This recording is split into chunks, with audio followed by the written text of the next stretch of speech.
नमस्कार मु विजयलक्ष्मी समस्त को स्वागत जनाऊँगी मोर चैनल कविता गुच्छ आत्मिक अभिव्यक्ति को मते शुणुथिबा मोर गुरुजन माननकु मोर भक्तिपूत प्रणाम सान माननकु आंतरिक स्नेह और शुभेच्छा। किछि दिनर व्यवधान परे आज मु आपण माननकु भेटी देबाकु चाहूँगी। मोर कविता वर्षा गो तुमे वर्षा। ए वर्षा ऋतुरे ए श्रावणर धारा भितरे प्रकृतिर सुंदर रूप प्रत्येक को तार आकर्षण रे मोहित करे।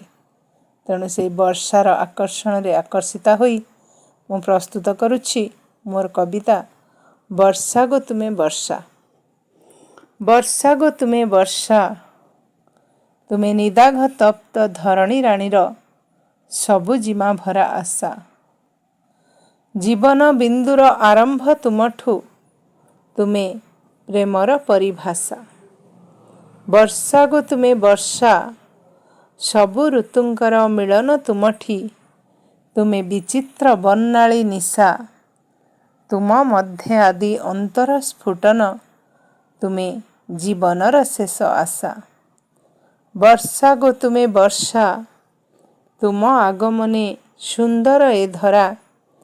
तुम प्रीति धारे हसे, तुमरी स्पर्शरे अपार आनंद जीवनर महारासे।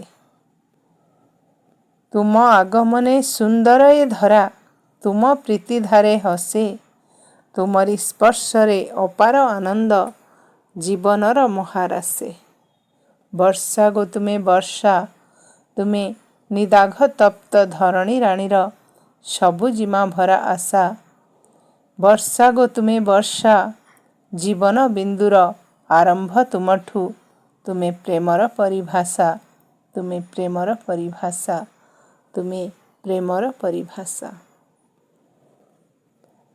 मोर ही क्षुद्र कविताटी जदि आपण मानकु भल लगी थाए तेबे मोर ही वीडियोटी को लाइक करिवे और चैनल को सब्सक्राइब करी मते उत्साहित करिवे। धन्यवाद।